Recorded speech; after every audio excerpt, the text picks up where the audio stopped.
Amados hermanos, en el primer aliento de este mensaje, el Espíritu Santo nos conduce a una verdad tan tierna como solemne. Dios no quiere que sus hijos ignoren, porque la ignorancia abre la puerta a una tristeza sin esperanza.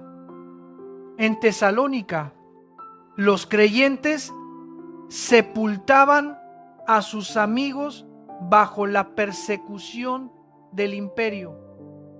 Las lágrimas caían a la tierra como lluvia salada y lloraban largamente como si la muerte hubiera puesto el punto final. Pero el apóstol Pablo, como un padre espiritual, se inclinó al oído de la iglesia para transmitir lo que el Señor mandó. No queremos que estéis tristes como los que no tienen esperanza. Aquí, Él no nos prohíbe llorar.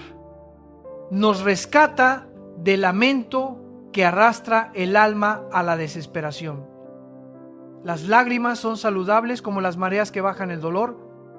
La melancolía sin límites es una enfermedad que corroe la fe. Una pregunta inicial se levanta entre la congregación: ¿quiénes duermen y qué significa dormir? La Biblia emplea dormir para referirse al reposo temporal del cuerpo, no a un alma suspendida en inconsciencia. La carta a los Hebreos enseña que la palabra de Dios divide alma y espíritu. Es decir, en nuestro ser finito existen dos realidades invisibles que deben distinguirse. El alma es el trono de los afectos, la voluntad y la razón. El espíritu es el lugar donde el ser humano conoce, adora y sirve a Dios. Desde la caída de Adán, la humanidad nace con cuerpo y alma, pero con el espíritu muerto para con Dios, separado de la fuente de la vida. Por eso, toda la humanidad, desde tribus antiguas hasta civilizaciones espléndidas, levantó imágenes, ritos y fetiches para llenar el clamor de eternidad sembrado en su pecho. Buscan lo que trasciende la tierra, pero buscan en la oscuridad, porque un espíritu muerto no puede conocer a Dios hasta que el Hijo lo vivifica.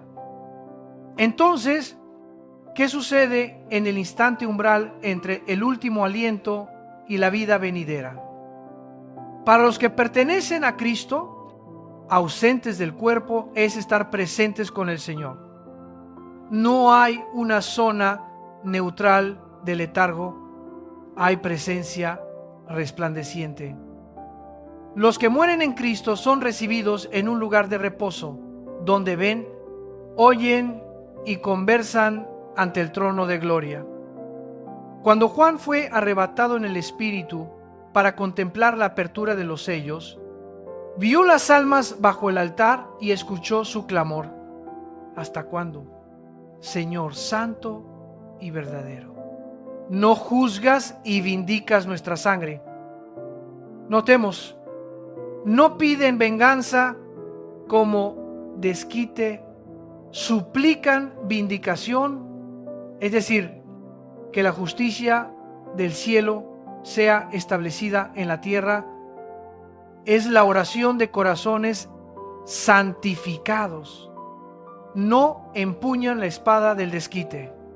Esperan el día cuando el Rey justo se levante. Desde esa realidad celeste, el Espíritu Santo visita nuestro dolor humano. Cuando una madre sepulta a su hijo, cuando una esposa abraza el retrato de su marido, cuando un amigo deja la última flor sobre una tumba, Dios no les exige callar el llanto. Las lágrimas no manchan la fe. Las lágrimas lavan el alma, pero Él advierte: no permitas que la pena prolongada se convierta en tu confesión de que la muerte reina y que la resurrección es un mito. El llanto sin esperanza se vuelve cadena.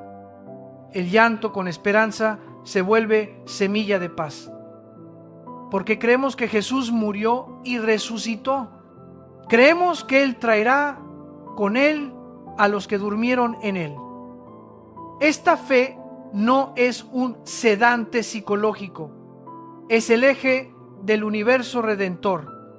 Si Cristo no resucitó, vana es la fe y hueca la predicación. Pero porque Él vive, la esperanza tiene carne y hueso. Tiene días y promesa que se cumplirán. Y aquí está el misterio que sacude el corazón de la iglesia, el misterio de una generación que no probará la muerte. Pablo declara que no todos dormiremos, pero todos seremos transformados en un instante, en un abrir y cerrar de ojos. Esto no fue revelado en los libros antiguos, porque Dios lo reservó para el tiempo de la iglesia.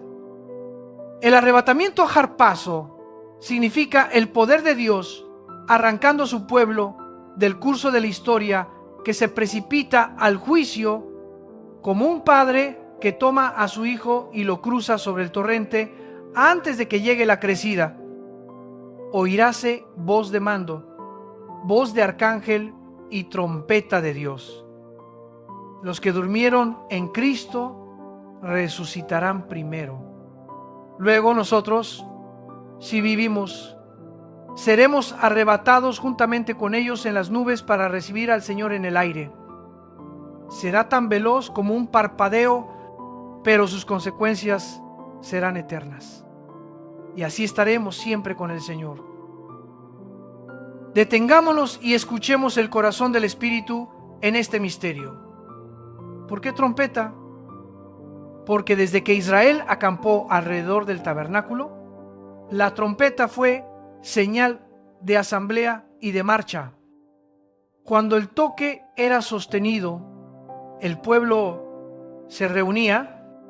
Cuando era intermitente y urgente, levantaban el campamento para avanzar y guerrear. Así con la iglesia. Una trompeta nos convocará a la asamblea del Dios vivo. No es la trompeta de los juicios derramados, es la trompeta que congrega a los santos. Y si las fiestas restantes de Israel señalan la obra del Mesías, esa trompeta es un hito de gracia en un giro de la historia. La iglesia es guardada de la ira venidera y la línea del tiempo terrenal ingresa en las semanas finales de la profecía. Pero antes de ver la nube, Pablo pastorea nuestras almas. Que nadie os engañe. No dejéis que el sentimiento os meta en yugos desiguales. No permitáis que fines buenos justifiquen desobediencias. ¿Por qué? Porque el corazón natural está torcido por el pecado. El sentimiento puede vibrar, pero la palabra de Dios es la brújula. Una joven dice: creo que él creerá después de casarnos. Sin embargo, la Escritura enseña que la luz no se asocia con las tinieblas. El matrimonio no sana la incredulidad. Muchas veces desgasta al creyente. La fe no negocia con emociones. La fe decide obedeciendo. A la luz de esto, miremos nuestra propia constitución. El hombre fue creado de manera maravillosa. El cuerpo es polvo noble. El alma es el ámbito de emociones, voluntad y razón. Y el espíritu es la ventana hacia el cielo. Sin nuevo nacimiento, el espíritu está muerto ante Dios. El alma es engañada por las sensaciones. El cuerpo se deteriora día tras día. Al oír el Evangelio y recibir a Cristo, el espíritu revive, el alma comienza a reprogramarse por la palabra y el espíritu y el cuerpo espera el día de la redención, cuando un organismo glorioso reemplazará a este tabernáculo perecedero. Por eso, en el funeral de un justo, todavía hay luz. No se apagó, se mudó. Lloramos, pero cantamos. Nos despedimos, pero concertamos una cita, y el que no cree entra en una espera pesada, aguardando el día del juicio, porque desechó la gracia. Alguien dirá: no creo en lo que no veo. La palabra responde: la fe es la convicción de lo que no se ve. Precisamente cuando renunciamos a depender de los 5 sentidos y abrimos el corazón al testimonio del Espíritu Santo, la certeza celestial irrumpe. No todo milagro proviene de Dios, no toda emoción es voz divina, pero la promesa de la resurrección, el consuelo para los que lloran, la trompeta que arrebata a la iglesia de la tierra. ¿Llevan la misma firma? La firma de aquel que rompió el sello de la tumba y posó sus pies sobre el polvo con un cuerpo glorioso. Entonces, ¿cómo vivir entre 2 instantes? Entre la tumba del ser querido y la nube de gloria que se acerca. Primero, deja que el Espíritu Santo sane el dolor legítimo. No lo reprimas, no lo abandones. Llora en la fe y permite que la palabra enjugue tus lágrimas. Luego, reordena tus amores. La familia espiritual no anula la familia de sangre, la coloca bajo el señorío de Cristo. Jesús pronunció una palabra que sacude a una época hipersensible. Mi madre y mis hermanos son los que hacen la voluntad del Padre. No es desprecio, es salvación. Cuando Cristo es primero, amamos a padres, hijos y cónyuge de manera correcta, y hasta el final, después, permanece en santidad. No te unas en yugo desigual en el matrimonio ni en los negocios. Cuando el bien se coloca bajo el mal encadena al bien. La fe vence a las tinieblas solo cuando se mantiene separada para alumbrar. Por último, hermanos, vivamos como quienes ya oyen a lo lejos el eco de la trompeta celestial. Eso no nos hace evadir responsabilidades. Al contrario, santifica cada acto diario. Amamos al herido porque el tiempo es breve. Damos testimonio al ascensorista o al vendedor de la esquina porque entendemos que un alma vale más que el planeta entero. Enseñamos a nuestros hijos a esperar a Cristo y no un paraíso secular. Atesoramos en el cielo. No acumulamos en graneros de vanidad. Y cuando un ser querido en Cristo parte con el Señor, le decimos al corazón: hasta pronto, porque la promesa no cambia. Los que duermen en Él resucitarán primero. Nosotros seremos transformados. Le encontraremos en las nubes y estaremos con el Señor para siempre. Así que consolaos unos a otros con estas palabras. Consolad a la madre que abraza un retrato, al marido que mira una silla vacía, al amigo que colgó una llamada definitiva. Y permitid que vuestro propio corazón sea consolado, porque la muerte ya no es amo. La tumba no guarda la llave. Jesús, el Redentor, quebró el sello e inauguró un nuevo éxodo. Esta vez no salimos de un Egipto de ladrillos y paja, sino del Egipto de corrupción y lamento. Esta vez no cruzamos el mar rojo con los pies, sino el firmamento con gloria. Esta vez no entramos a una Canaán terrenal, sino a la nueva Jerusalén eterna. Estad firmes, estad vigilantes, sed santos y tened esperanza. Y ahora, desde el fundamento ya iluminado, escuchamos el llamado del Espíritu que nos conduce a la hondura del discernimiento sagrado. Lo espiritual se interpreta con lo espiritual. Quien tiene oídos espirituales, oye. Quien tiene ojos espirituales, ve. En el cielo no operan la pupila de carne ni el tímpano del cuerpo, sino la percepción del Espíritu vivificada por el Espíritu Santo. Por eso, Juan vio, oyó y registró. Bajo el altar estaban las almas de los mártires clamando en alta voz. No eran humo difuso ni fantasmas incoloros, inodoros.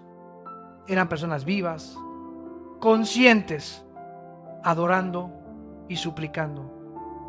El cielo no es un vacío, sino un ámbito pleno de presencia, donde todo sonido verdadero resuena hasta el trono santo. ¿Qué clamaban? No venganza, sino vindicación. La venganza exige pagar el daño emocional con violencia equivalente. La vindicación exige que la justicia del cielo se establezca en la tierra. Los tribunales humanos, por justos que sean, solo rozan la superficie. El tribunal del Cordero toca la raíz de toda maldad. Los santos mártires preguntan, ¿hasta cuándo? Y la respuesta desde el trono es, reposad un poco más, hasta que se complete el número de vuestros consiervos. Nuestro corazón gime con el mismo suspiro al ver el mundo hecho trizas. Guerras, violencias, abusos, trata de personas, órganos traficados como mercancía, mujeres y niños triturados en un mercado negro sin piedad. Muchos oran, Señor, ven pronto. Pero justamente aquí, la misericordia de Dios explica su santa demora. Si la justicia cayera ahora sin distinción, quizá una abuela, un hijo, un amigo tuyo que aún no se ha arrepentido, se perdería. El amor retrasa, no omite. La misericordia es paciente, no permisiva. Dios está esperando hasta que se complete el número de los que han de ser salvos. En ese interludio de gracia, la iglesia no debe sentarse en butacas mullidas, sino ponerse en pie, salir y testificar. Porque en este planeta, solo una realidad cruzará el fuego del día final sin consumirse: las almas. Por eso, cada semana, cada día, pregúntate, ¿desde que fui salvo, habrá alguien en el cielo que me señale y diga, por él o por ella oí el Evangelio? No esperes a que el corazón se enfríe para buscar de nuevo el fuego misionero. Habla de Cristo al portero, al ascensorista, al vendedor, al colega, al familiar. No reclutamos religión, damos testimonio del que quebró las tumbas. No entregamos un paquete de moral, presentamos a una persona viva. Desde el clamor de los mártires, Pablo abre otra puerta. He aquí, os digo un misterio. Ese misterio no aparece en los libros de los padres ni en las visiones de los profetas antiguos, porque Dios lo reservó para el tiempo de la iglesia. Habrá una generación que no pasará por el proceso de morir, sino que será transformada en un instante, en un abrir y cerrar de ojos. No porque sean más dignos que las generaciones previas, sino para manifestar el señorío del Redentor sobre la historia. El cielo se abre, suena la voz de mando, la voz del arcángel y la trompeta de Dios. Los que duermen en Cristo se levantarán primero. Luego nosotros, si vivimos, seremos arrebatados de manera súbita, como la mano omnipotente que saca al hijo del torrente. Ese es el arpazo: sacar, elevar, rescatar en un parpadeo. ¿Y por qué trompeta? Desde que Israel acampó alrededor del tabernáculo, había dos toques: el prolongado para convocar a toda la asamblea, el entrecortado, urgente, para alarma, movimiento y guerra. La iglesia espera un toque prolongado de convocatoria, no la cadena de trompetas de juicio para el pecado. Esta distinción es crucial. La trompeta que congrega a los santos no es la misma que derrama castigos. Quien confunde ambas sonoridades o se hundirá en el miedo o perseguirá cronogramas y fechas erradas. No elegimos días, elegimos santidad. No levantamos contadores regresivos, levantamos altares de adoración. Muchos preguntan: ¿y las señales en el cielo? ¿Los objetos voladores fotografiados serán la explicación de la desaparición de innumerables cristianos? La respuesta de la iglesia debe permanecer firme en la palabra y el discernimiento.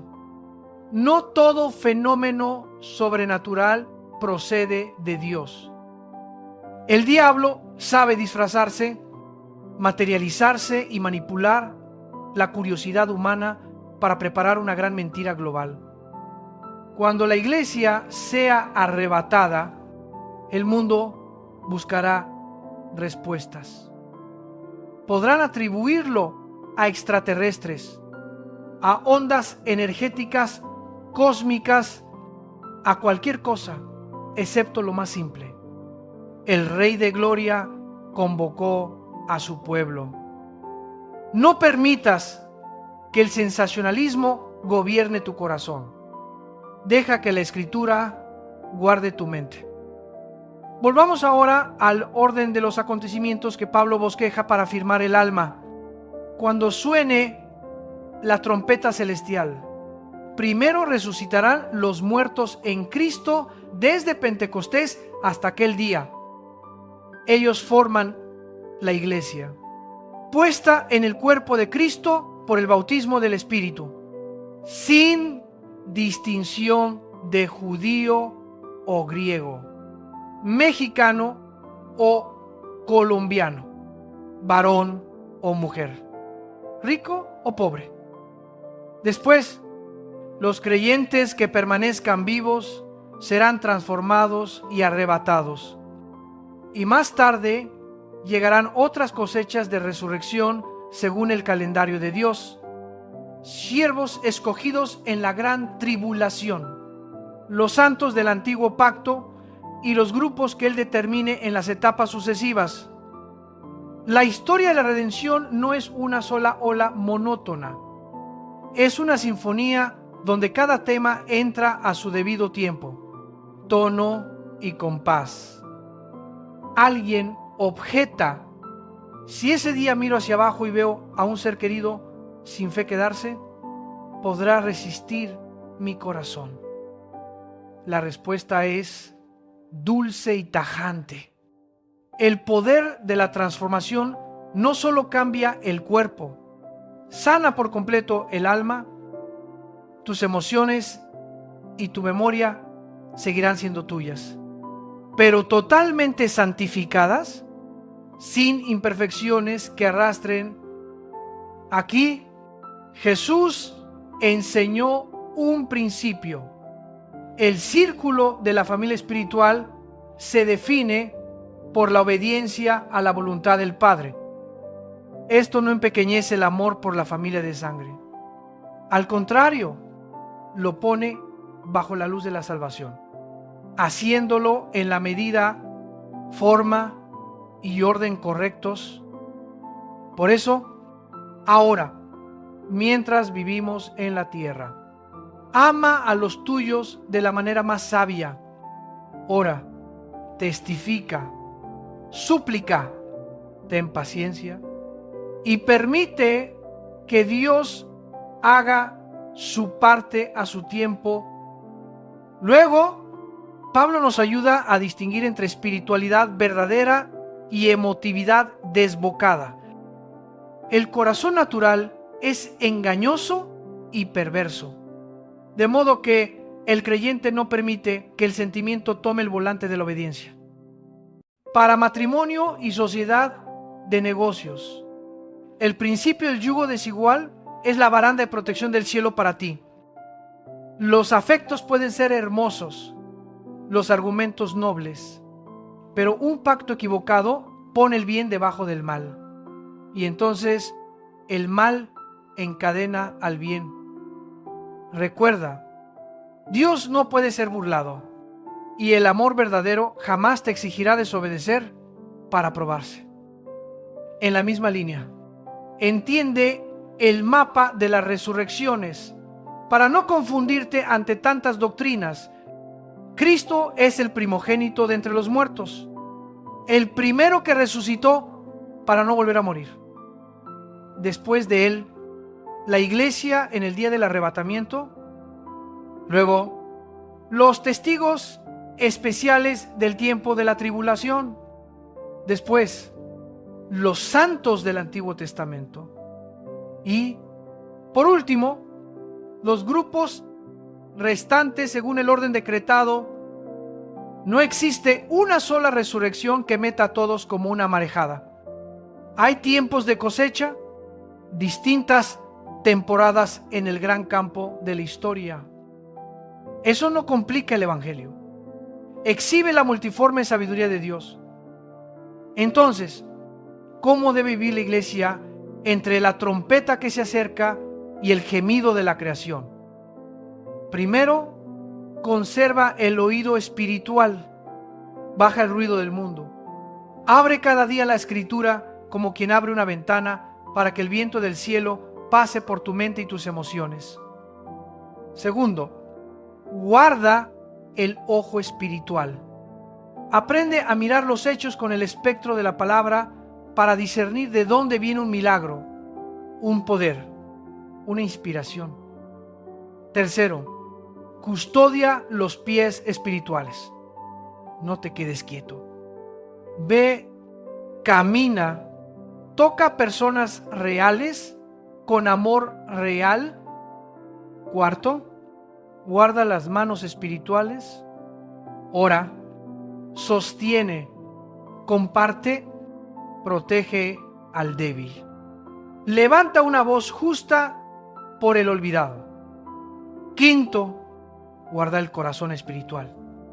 Vela, sé santo. Espera. Una advertencia suave pero firme para la era de los rumores. No edificamos la fe sobre temporadas sensacionalistas, señales conjeturadas ni agendas humanas. Edificamos la fe sobre el que murió y resucitó, sobre la promesa, vengo pronto, y sobre el mandato, consolaos unos a otros con estas palabras. Si el otoño trae fenómenos extraños, si el cielo dibuja halos raros, si la historia ofrece coincidencias que cortan la respiración, mantén la paz. Los signos no sustituyen la santidad, mucho menos la obediencia cotidiana. Finalmente, que una imagen selle esta sección. En medio del ruido de la ciudad, percibes a lo lejos un toque largo de trompeta, no de metal, sino del cielo. No te hace huir, te pone erguido. Miras tu campo. ¿Quién no ha oído aún el Evangelio? Miras tu casa. Hay una disculpa por decir, un testimonio por dar. Miras tu agenda. Puedes recortar lo superfluo para añadir oración y servicio. Luego miras arriba. Señor, hazme vivir como quien ya oyó la trompeta, trabajar como quien sabe que el tiempo es corto y amar como quien está a punto de verte. Así, cada día común se vuelve santo, cada kilómetro huele eternidad, cada encuentro se hace un puente hacia la bienaventuranza. Consolaos, dad testimonio, velad, esperad, porque fiel es el que prometió. Los que duermen en él se levantarán. Nosotros seremos transformados. Le encontraremos en las nubes y estaremos con el Señor para siempre. Amados hermanos, cuando la promesa de encontrarnos con el Señor en el aire resuena en el corazón de la iglesia, no es una metáfora poética, sino historia futura segura. La Escritura dice que el Señor descenderá del cielo con voz de mando, con voz de arcángel y con trompeta de Dios. Entonces los que durmieron en Cristo resucitarán primero, y luego nosotros, los que vivimos, seremos arrebatados juntamente con ellos en las nubes para recibir al Señor en el aire. Aquí ningún pie toca la tierra, ningún trono se instala en el polvo. Todo ocurre en este cielo cercano, donde el ojo acostumbrado a aviones y nubes muy pronto verá al pueblo santo transformado en gloria. Sucederá en un instante, pero su eco será eterno. Desde cementerios, desde el fondo del mar, desde lugares donde el polvo fue esparcido por el viento, ¿cuántos cuerpos se deshicieron? Serán convocados y revestidos de un cuerpo completamente nuevo, no recuperando células antiguas, sino vistiendo una nueva creación por el poder del Dios que crea. La resurrección de Cristo es la medida y garantía. Él es el primogénito de entre los muertos, la prenda para una multitud de hermanos.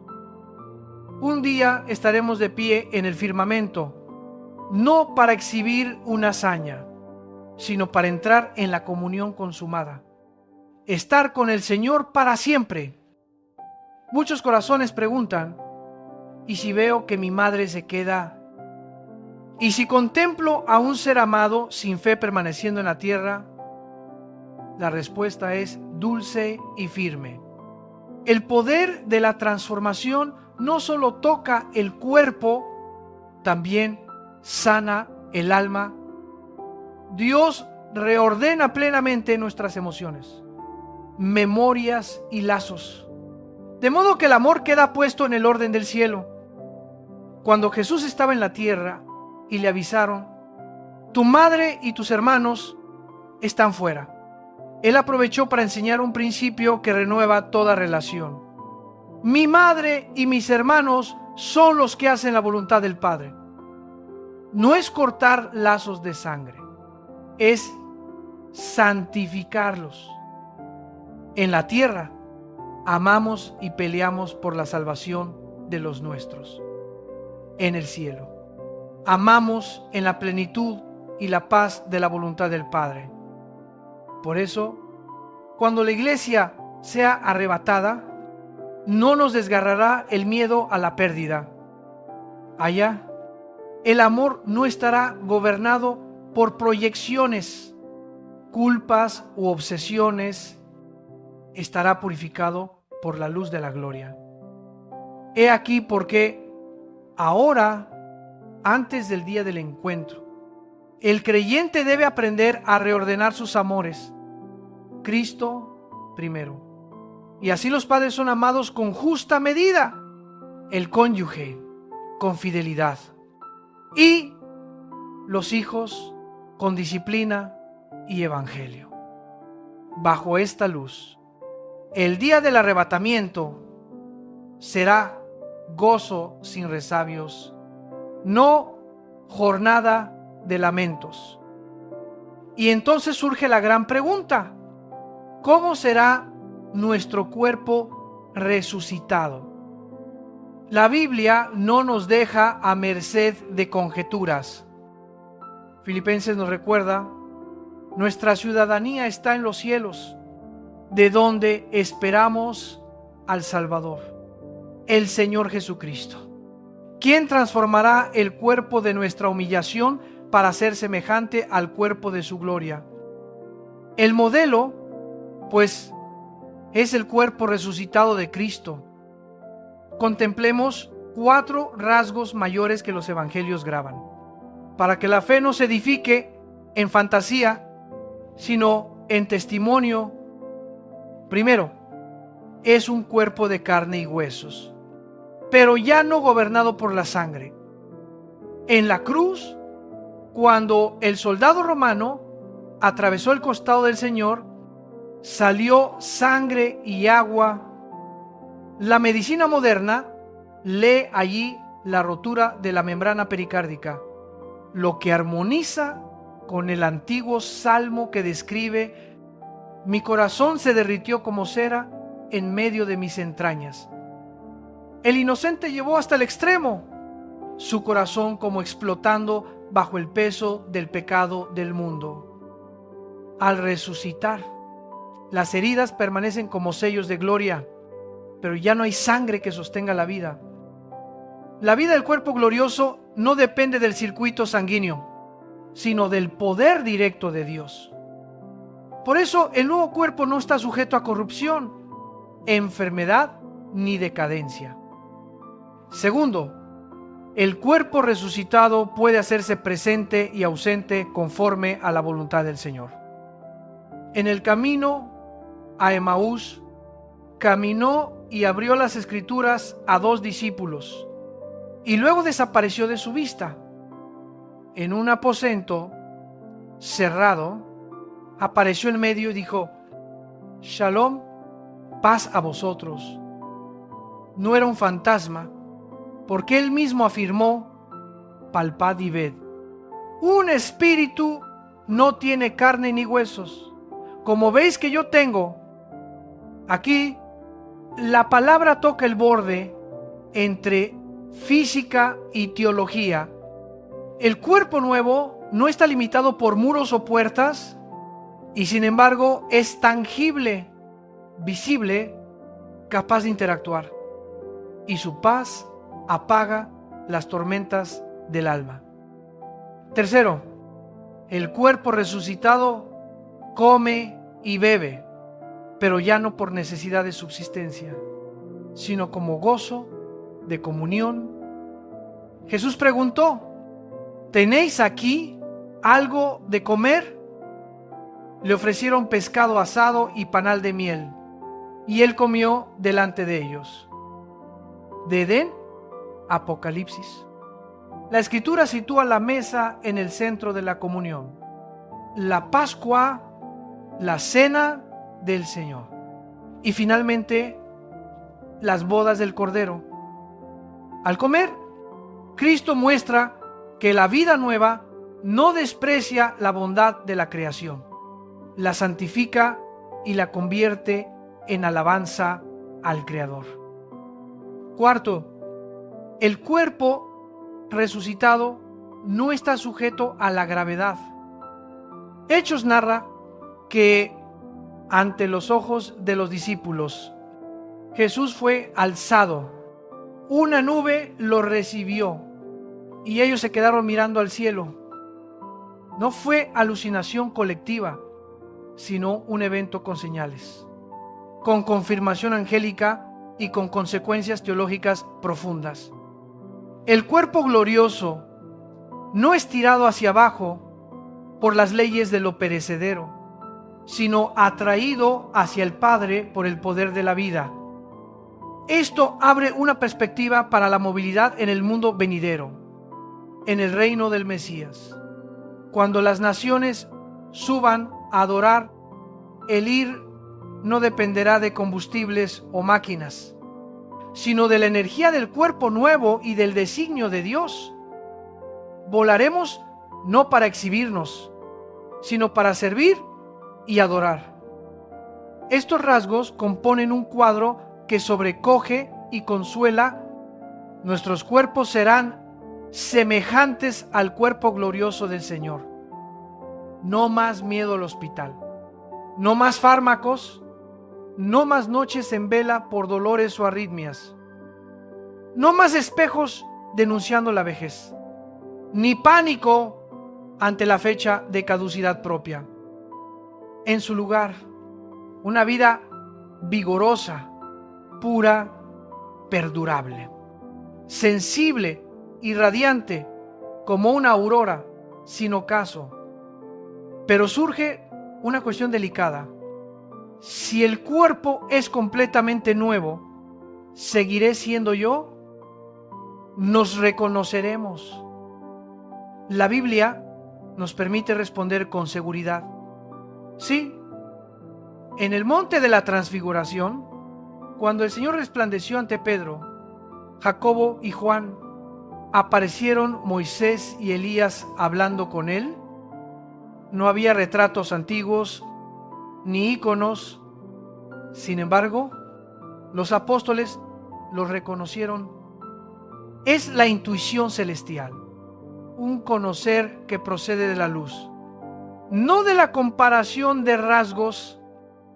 Allí diremos: ese es Adán, ese Isaías, ese Pablo, y nos reconoceremos en Cristo, no por detalles efímeros, sino por una identidad glorificada por la gracia. Ese conocimiento no engendra soberbia, la ahoga y hace crecer la adoración. Comprenderemos mejor por qué Dios nos tejió de manera temible y maravillosa, y le alabaremos por su obra redentora en cada rostro transformado. Ese día caen las máscaras, no más doblez, no más sonrisas de etiqueta, solo la transparencia refulgente como cristal de la Nueva Jerusalén. Algunos vuelven a los fenómenos enigmáticos, objetos voladores, relatos inquietantes, señales en el cielo. El creyente no es crédulo ni cínico. La Biblia enseña que Satanás se disfraza de ángel de luz y que las tinieblas pueden exhibir poder para preparar una mentira global. Cuando la iglesia desaparezca de la faz de la tierra, el mundo precisará una explicación tranquilizadora. Hablarán de extraterrestres, de energías cósmicas, de saltos evolutivos, de cualquier cosa menos de lo más simple. El Rey de Gloria llamó a su pueblo. Aquí la iglesia es convocada a velar, sin miedo, sin sensacionalismo, sin esclavitud a conspiraciones, de pie sobre la palabra, guardando el evangelio, amando al extraviado y testificando con mansedumbre y firmeza. De esto se desprende un corolario pastoral: si el cuerpo será glorificado, ¿cómo hemos de vivir ahora en este cuerpo temporal? Primero, honra tu cuerpo presente como templo del Espíritu Santo. No lo idolatres, tampoco lo desprecies. Cuídalo como mayordomo de los bienes del Señor y úsalo como instrumento de justicia. Segundo, entrena el alma para el día de la transformación. Deja que la palabra discipline tus emociones, eduque tu voluntad y purifique tu imaginación. Tercero, alimenta la vida espiritual. Oración, alabanza, comunidad, partir el pan, testimonio. Son los actos de respirar del Espíritu que nos ajustan al ritmo del cielo. Un segundo corolario: si mañana volaremos, ¿podemos hoy volar lejos de la tentación? Sí, mediante la obediencia. Cada no a la concupiscencia suelta un lastre del alma. Cada sí al Espíritu Santo levanta el corazón como una brisa hacia lo alto. No en vano la Escritura pinta al justo como quien remonta alas de águila. Corre y no se cansa, camina y no se fatiga. La gracia nos enseña a volar antes de que el cuerpo sepa volar. Volar lejos de la amargura, del odio, del engaño, de la indiferencia y aterrizar en el amor, la humildad, la verdad y el celo. Un tercer corolario: si nos reconoceremos en gloria. Hoy aprendamos a reconocernos en la luz. Evitemos juzgar por apariencias y ejercitemos el discernimiento por la palabra y el Espíritu. Mira a tu hermano no como rival religioso o adversario denominacional, sino como quien estará a tu lado en las nubes. Si recuerdas que el prójimo delante de ti es hijo del Rey, hablarás con calma, debatirás con respeto, corregirás con mansedumbre y sufrirás con paciencia. Dios no se avergüenza de llamarse Dios de un pueblo que se ama así. Una breve escena para cerrar esta meditación. Imagina un pequeño aposento, la puerta cerrada por miedo. De pronto, Jesús está en medio y dice: paz a vosotros. Los ojos se humedecen. Algunos dudan, otros tiemblan de vergüenza por haber huido. Manos temblorosas tocan las señales de los clavos. Él come un pedazo de pescado, prueba un poco de miel y explica que todo estaba escrito. Aquella escena no es solo un recuerdo, es molde para cada domingo de la iglesia. En medio del temor, Él viene. En la duda, Él se deja tocar. En el cansancio, Él alimenta. En la oscuridad, Él abre las Escrituras. En el encierro, Él envía. Y un día cercano, la escena se trasladará al cielo. No más cuarto estrecho, sino la gran asamblea de los santos. No más puertas cerradas, sino el portón eterno abierto de par en par. Así pues, pueblo santo, que esta esperanza se vuelva el aire que respiras. Deja que la promesa de encontrarnos con el Señor en el aire defina tus metas, refine tus prioridades y encienda tu fervor. Deja que la visión del cuerpo nuevo sane la manera en que ves el cuerpo viejo. Deja que la intuición celestial entrene tu forma de reconocer hoy a tus hermanos. Y deja que la trompeta lejana te enseñe a trabajar con ahínco, amar con ardor y esperar con paciencia. Un día oiremos la última invitación: sube acá. Sonarán largos los toques de la trompeta del nuevo Edén. El rebaño del Cordero se desprenderá del polvo y el cielo brillará más que cualquier amanecer. Entonces, todas las preguntas hallarán respuesta en el rostro de Cristo.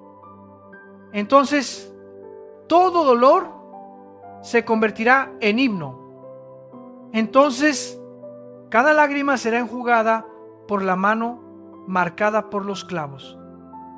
Y entonces sabremos que nada de lo que creímos, esperamos, lloramos, oramos y testificamos fue en vano.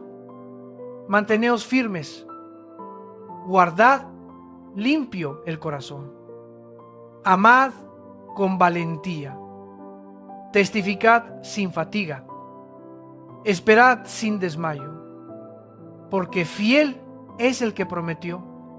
Los que duermen en él despertarán primero. Nosotros seremos transformados.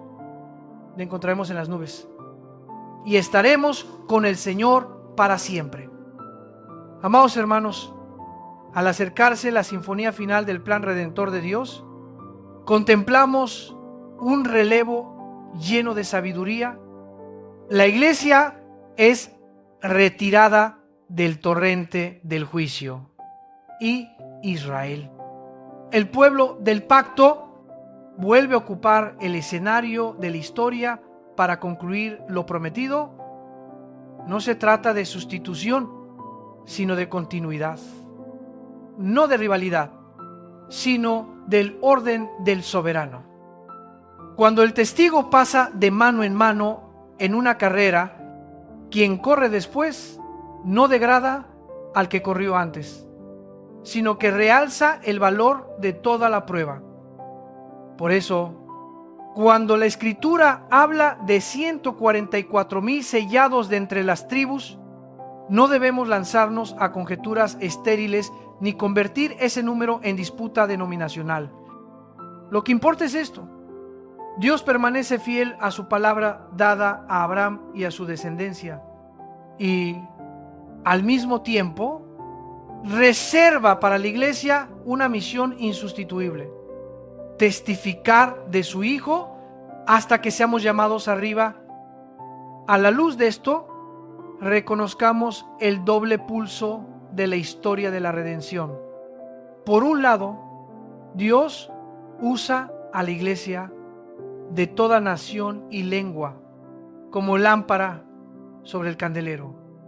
Por otro, mantiene al pueblo del pacto como espejo de su fidelidad irrevocable. Ambos no se excluyen, se complementan en sus manos. Por tanto, en vez de alimentar altivez espiritual o animadversión cultural, somos llamados a orar por Israel, amar al judío, ocupar el lugar de intercesión y, a la vez, perseverar en nuestro llamado como sal y luz entre las naciones. Desde aquí brotan preguntas pastorales muy concretas que tocan fibras sensibles de nuestro tiempo. Primero, sobre identidad y ética sexual. El creyente no debe huir, tampoco lanzar piedras. La iglesia no es un tribunal para dictar condenas, sino un hospital abierto para que Cristo sane. Nadie queda exento del llamado a la santidad. Nadie queda excluido de los brazos del Redentor. Todos portamos la imagen de Dios y todos necesitamos su gracia. Por eso, al acompañar a hermanos y hermanas que luchan en el ámbito de la sexualidad, lo primero es respetar su dignidad, escuchar con compasión, exponer la verdad bíblica con humildad y perseverar en el discipulado dentro de una comunidad segura. La santidad cristiana no es un látigo contra el débil, es un camino de sanidad en el poder del Espíritu, donde cualquiera, sin importar su pasado, puede aprender obediencia y ser transformado. En segundo lugar, hay prácticas religiosas que se han infiltrado en nuestro lenguaje como si fuesen conjuros. Muchos dicen: cubro mi casa, mi carro, mis objetos con la sangre de Cristo. Aquí hace falta discernimiento. La sangre del Cordero es el rescate de una vez y para siempre. Nos otorga vida nueva. Abre el camino al lugar santísimo y limpia la conciencia para servir al Dios vivo. Esa sangre no se usa como talismán sobre cosas. Quien está en Cristo ya vive bajo su sacrificio. En lugar de convertir el lenguaje bíblico en fórmulas mágicas, volvamos a la sencillez de la fe. Consagremos por oración nuestro hogar, trabajo y recursos. Vivamos alerta, cerremos puertas a la tentación y usemos todo para su gloria. En el nuevo pacto, la unción con aceite queda para el contexto de oración por los enfermos como signo de comunión, no como seguro espiritual para los bienes. También respecto al cuerpo y la vida, muchos se confunden ante dilemas de bioética, donación de órganos, transfusiones, cuidados del final de la vida. Debe subrayarse que la vida es un don excelso de Dios y Él nos llama a amar al prójimo con todo el corazón, lo que incluye medicina prudente, cuidado compasivo y decisiones responsables. Donar para salvar a otros puede ser acto de amor sublime. Transfundir para preservar la vida puede ser medio de gracia en manos de médicos. En todo, la conciencia debe ser alumbrada por la palabra, el consejo pastoral y el conocimiento médico confiable. La iglesia no convierte el púlpito en laboratorio, pero tampoco cierra la puerta al buen saber. Reverenciamos a Dios y, a la vez, honramos la ciencia honesta como instrumento al servicio de su misericordia. Otra pregunta gira en torno al aliento de vida. Cuando la Biblia dice que Dios sopló en las narices de Adán y el hombre fue un alma viviente, muestra el origen magnífico de lo que late en nosotros. Antes de la caída, el ser humano gozaba de comunión íntima con Dios. Después, quedamos separados y necesitamos nacer de nuevo. Por Jesucristo, el Espíritu Santo habita en el que cree. Vivifica el espíritu, renueva el alma y deja el cuerpo a la espera de la redención. De ahí que, en un mundo que persigue experiencias ilusorias, el creyente debe volver a la senda tan simple como sublime: conocer al Padre por el Hijo en el Espíritu, y no por técnicas esotéricas, trances o espiritismos. Cualquier otro camino, por muy sacro que parezca, desemboca en trampa. Hablando de trampas, la Escritura enseña que hay ángeles caídos en prisiones aguardando juicio y otros poderes de maldad operando para engañar. Esto no nos infunde pánico.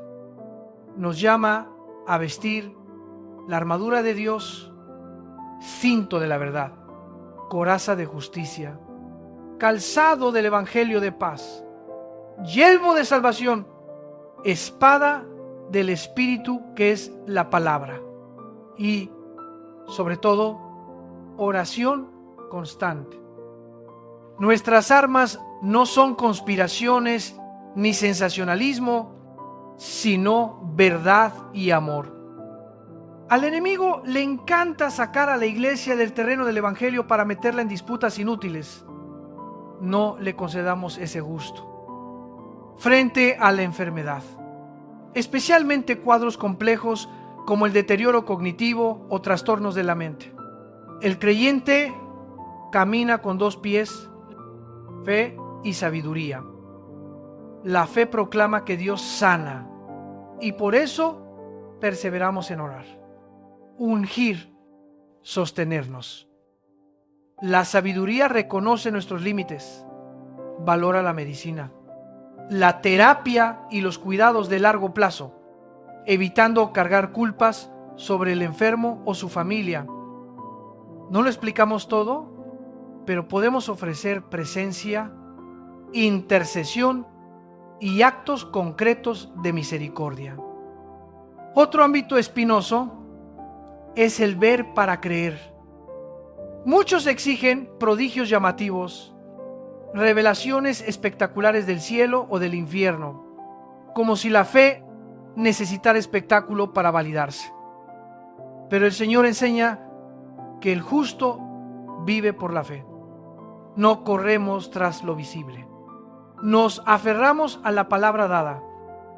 La fe auténtica no es saltar al vacío con los ojos cerrados, es abrirlos para contemplar al fiel y pararse sobre el fundamento firme de su promesa. Nos gozamos en los milagros genuinos de Dios, pero aun si el milagro no llega como pedimos, seguimos adorando porque Él es Señor, no el mayordomo de nuestros deseos. Algunas preguntas tocan el borde entre Biblia e historia eclesiástica. A veces surgen movimientos que se autoproclaman apóstoles y profetas con autoridad suprema, erigiendo estructuras ajenas al patrón del Nuevo Testamento. Aquí la Iglesia debe velar. El fundamento ya fue puesto por los apóstoles y profetas, y la piedra angular es Cristo. No puede colocarse otro fundamento. Honramos todo don que Dios concede para edificar el cuerpo, pero rechazamos cualquier autoexaltación que usurpe la autoridad de la Escritura. El poder verdadero siempre camina con humildad y cruz.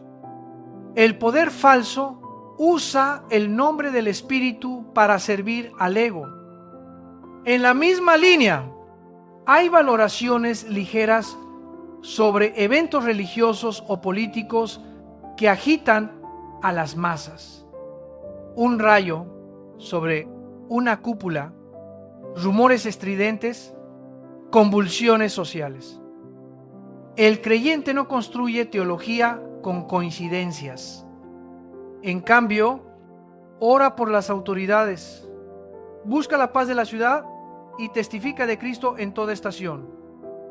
Cuando enfrentamos autoritarismos o estructuras injustas, alzamos la voz por la verdad y la justicia, sin permitir que la amargura gobierne el corazón. Somos ciudadanos del cielo y, a la vez, buenos vecinos en la tierra. Un relato bíblico a menudo mal usado es el de Saúl con la medium de Endor. La lección no es alimentar curiosidad por invocar espíritus, sino advertir cuando se desprecia deliberadamente la palabra de Dios. Se entra en la oscuridad de puertas que no deben abrirse. La gracia nos llama a renunciar a toda forma de ocultismo, espiritismo, adivinación, canalizaciones, tableros, trance, mediunidad y volver al que es el camino, la verdad y la vida. Otra preocupación es la relación entre Biblia y tradición. La historia muestra épocas en las que la palabra fue encerrada y alejada del pueblo, pero también muestra que Dios despierta corazones por doquier, tanto dentro de iglesias históricas como en comunidades evangélicas, para volver a la Escritura y a un encuentro personal con Jesús. Lo decisivo no es la etiqueta denominacional, sino si cada uno ha nacido de nuevo, si descansa en la gracia de Cristo, si abandona la idolatría, si camina en santidad y amor. Donde la palabra se abre, hay luz. Donde un corazón humilde busca a Dios, hay esperanza. Entonces, ¿qué haremos en un mundo saturado de pseudofe y ruido? Primero, volver cada día a la Escritura, como quien abre la ventana para que entre la aurora. Segundo, echar raíces en una iglesia local sana, donde la palabra se predica con integridad. Los santos se aman de manera tangible y los pastores guardan el rebaño con corazón de siervo. Tercero, practicar la fe mediante oración, ayuno, partir el pan, proclamación y servicio a pobres y débiles. Cuarto, guardarnos de toda superstición cristiana, conjuros con vocabulario bíblico y atajos mágicos en lugar de la obediencia diaria. Quinto, cultivar un corazón misionero, porque solo las almas atraviesan intactas el fuego del fin de la historia. Imaginad, hermanos, un convento en medio de la ciudad, muros gruesos, ventanas cerradas, susurros de oración. Si allí resonara la voz del Maestro: id por todo el mundo y predicad el Evangelio a toda criatura, las puertas se abrirían de par en par y la oración se convertiría en pasos por el mercado. Esa imagen es el mandato para cada uno. No nos encerremos en hábitos devotos que nos aíslen. Abramos la puerta, salgamos, sonriamos al vendedor, escuchemos al portero, llamemos al amigo olvidado, tomemos la mano del enfermo y contemos de aquel que nos amó hasta morir y hasta vivir. Estamos en hora urgente, no para el pánico, sino para la fidelidad, no para correr tras nuevos rumores, sino para hacer bien lo antiguo, amar a Dios, amar al prójimo, testificar del Evangelio, cultivar familias santas, guardar limpio el corazón y esperar la trompeta. Así, aunque el mundo tiemble, nuestras manos estarán firmes. Aunque las noticias truenen, nuestros corazones estarán en paz. Aunque la noche sea espesa, nuestros ojos mirarán el amanecer eterno. Concluyamos con un ancla para el alma. Dios sigue fiel a Israel, sigue guardando a su iglesia, sigue amando al mundo, sigue llamando al pecador, sigue sanando al quebrantado, sigue santificando a su pueblo y sigue viniendo. Por tanto, amados, estad firmes en la gracia, andad en la verdad y arded en amor. Dejad los conjuros religiosos y volved a la fe sencilla y poderosa. Dejad la soberbia espiritual y vestíos del corazón de siervo. Dejad el miedo y abrazad la misión. Porque al final del camino solo queda una cosa: encontrarnos con aquel que nos amó y se entregó a sí mismo por nosotros. Amados hermanos, al abrirse las últimas páginas de este mensaje, el Espíritu Santo nos hace volver al punto neurálgico que el hombre suele olvidar. Ningún rótulo religioso, ninguna tradición venerable, ningún linaje ministerial puede sustituir la experiencia personal del nuevo nacimiento en Cristo. Se puede llevar el nombre de evangélico y seguir lejos del evangelio. Se puede crecer entre imágenes y ritos y aún así ser tocado y redimido por el Salvador. Lo decisivo no es en qué lado de la cerca denominacional nos paramos, sino si hemos venido a Jesús, nos hemos arrepentido del pecado, confiamos en la gracia, hemos abandonado la idolatría y caminamos en santidad. La historia muestra temporadas en que la palabra fue encerrada tras puertas eclesiásticas, el pueblo alejado de las Escrituras, y solo quedaron voces humanas y ceremonia. Pero en medio de esos muros, Dios siguió despertando conciencias, abriendo los ojos de los humildes y trayendo corazones de vuelta a la Biblia y a una comunión viva con su Hijo. Quien lee la palabra con corazón obediente se encuentra con aquel que habló. Quien empuña la palabra para exaltarse a sí mismo, pierde la palabra misma. Por eso amamos y oramos por toda comunidad. Honramos lo que es verdadero y bueno, pero distinguimos con claridad entre tradiciones humanas y la autoridad suprema de la Escritura. Aquí hace falta un amor franco. Amar a quienes viven en paradigmas religiosos tradicionales. Valorar su celo y a la vez señalar con valentía el extravío de la idolatría y del mérito. La gracia deja de ser gracia si se mezcla con obras. La salvación no puede ser gracia más sacramentos. Gracia más obras, gracia más pasos de expiación. Porque cuando se suma, deja de ser gracia. Cristo lo consumó todo. Pagó por completo. Abrió el camino vivo y llama a todos a creer para ser justificados. Por eso no extraña ver almas que en medio de comunidades tradicionales resplandecen cuando se abre la Escritura. Y tampoco extraña que algunos con nombre evangélico queden fuera, porque jamás se rindieron de veras ante la cruz. Recordemos la escena sencilla de un convento en medio de la ciudad. Muros gruesos, ventanas cerradas, rezos que se elevan como incienso. Pero la voz del Maestro aún resuena.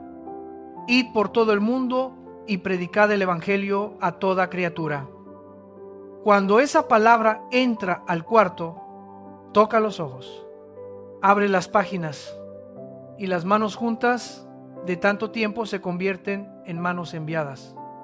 Toman al enfermo, consuelan al temeroso, comparten pan, dan testimonio, se abren las puertas, la oración se vuelve pasos. La lección no es para burlarnos del convento, sino para dejar de encerrar nuestra fe en rutinas confortables. No te escondas en la seguridad religiosa. Sal, porque la creación gime esperando la manifestación de los hijos de Dios. Una pregunta que toca fibras hondas. ¿Nos encontraremos y reconoceremos a la familia? Sí, pero no como nostalgia terrenal. Nos reconoceremos por una intuición de la luz, no solo por rasgos faciales. Seremos los mismos, glorificados por la gracia. Llamaremos por nombre, comprenderemos con verdad y amaremos en el orden del Padre. Ya no habrá celos, ni aferramientos, ni vínculos enfermizos de emociones deformadas por el pecado. Solo amor puesto en su lugar. Por eso, ahora, en la tierra, ama a los tuyos con el amor que ora. Testifica, persevera y deja que Dios haga su parte a su tiempo. En el cielo, todo reencuentro será himno de adoración, no espectáculo de la añoranza. Otra prueba de los últimos tiempos es el torbellino del nuevo apostolado y la profecía suprema, donde hay hambre de poder. Brotan títulos rimbombantes, pero la Biblia atestigua que el fundamento ya fue puesto por apóstoles y profetas, y la piedra angular es Jesucristo. El fundamento es uno, no se coloca otro en esta generación. Damos gracias por los dones que edifican el cuerpo, pastoreo, enseñanza, evangelización, exhortación, misericordia, gobierno, pero resistimos toda retórica de autoexaltación que usurpa la autoridad de la Escritura y vuelve a la Iglesia un imperio espiritual. El poder verdadero camina con cruz y humildad. El poder falso usa el nombre del Espíritu para servir al yo. ¿Por qué atraen tales movimientos?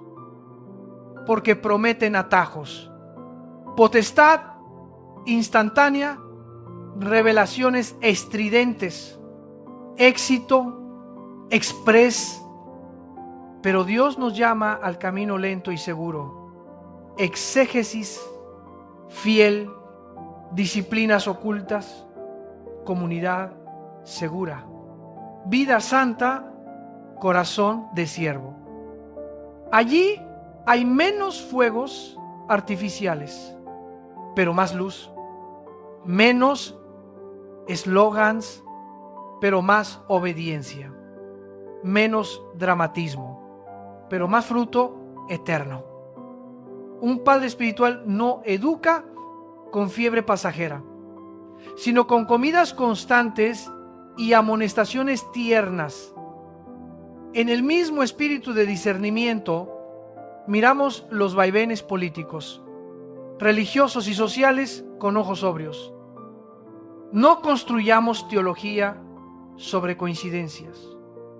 No tallamos dogmas a partir de un rayo o una fotografía. Oremos por las autoridades. Busquemos la paz de la ciudad y demos testimonio de Cristo en toda estación frente al autoritarismo o a estructuras injustas. Alzamos la voz por verdad y justicia, sin permitir que la amargura gobierne el corazón. Somos ciudadanos del cielo y, a la vez, buenos vecinos en la tierra. Cuando alguien sufre, vendamos. Cuando la justicia se asfixia, hablamos. Cuando la noche se espesa, encendemos lámparas, no echamos aceite al fuego del odio. Una advertencia grave: no abras las puertas que no deben abrirse. La historia de Saúl en Endor no alimenta curiosidad espiritista, nos amonesta. Quien voluntariamente da la espalda a la palabra entra en la penumbra de puertas prohibidas. Toda forma de contacto con el más allá, hechicería, adivinación, necromancia, ouija, mediumnidad, pseudomisticismo, son trampas hacia la oscuridad. El único camino al Padre es el Hijo por el Espíritu. No hay atajos, ni escaleras secretas, ni talismanes para acelerar la santificación. El justo por la fe vivirá. Oye por la palabra y anda por obediencia. En los dilemas de la ética contemporánea, necesitamos mano firme y corazón tierno. Donar órganos para salvar vidas puede ser un acto excelso de amor. Transfundir sangre para preservar la vida puede ser medio de gracia en manos de los médicos. Cuidar a quien padece demencia o trastornos mentales exige a la familia y a la iglesia sostener juntos, orar sin cesar y, a la vez, honrar la medicina, la terapia, los cuidados prolongados, sin cargar culpas sobre enfermos o deudos. Fe y sabiduría no se oponen. Son dos alas que elevan al creyente en la noche larga. Ahora que este llamado final nos atraviese hasta los huesos, volvamos a la Escritura cada día. Como quien abre la ventana para que entre la aurora, Echemos raíces en una iglesia local sana, donde la palabra se predique con honestidad, los santos se amen de manera concreta y los pastores guarden el rebaño con corazón de siervo.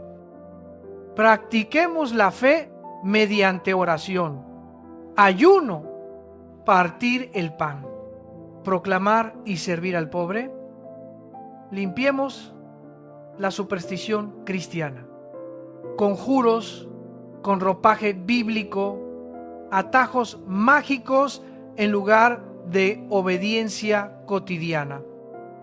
Cultivemos el corazón misionero, porque solo las almas atraviesan intactas el fuego del final de la historia.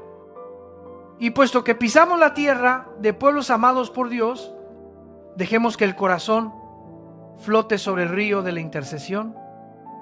Oremos por la familia, por la ciudad, por la nación, por las autoridades, por quienes cruzan fronteras buscando futuro, por los endeudados y perseguidos, por iglesias olvidadas y pastores cansados. Oremos por Israel para que sus ojos se abran. Oremos por las naciones para que el evangelio corra veloz. Y oremos por el pueblo santo para que ninguno sea avergonzado cuando suene la trompeta, porque ha llegado la hora apremiante, no para el pánico, sino para la fidelidad.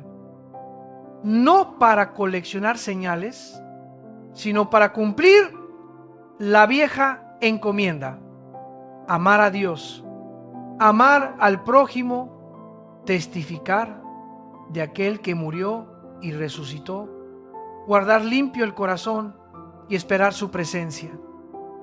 Entonces, aunque el mundo se sacuda, nuestras manos estarán firmes.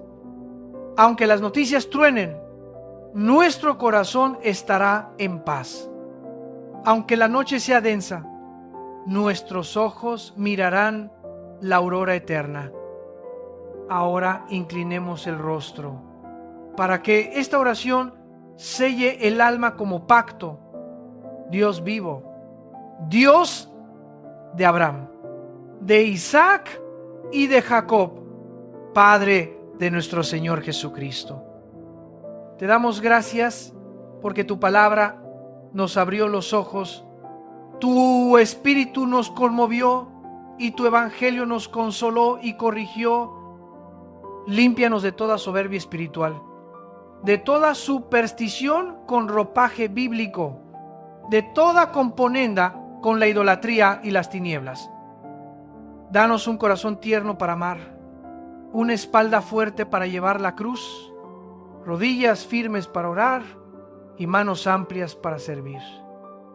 Visita nuestros hogares con arrepentimiento y paz. Visita tu iglesia con fuego de santidad. Visita nuestras ciudades con lluvia de misericordia.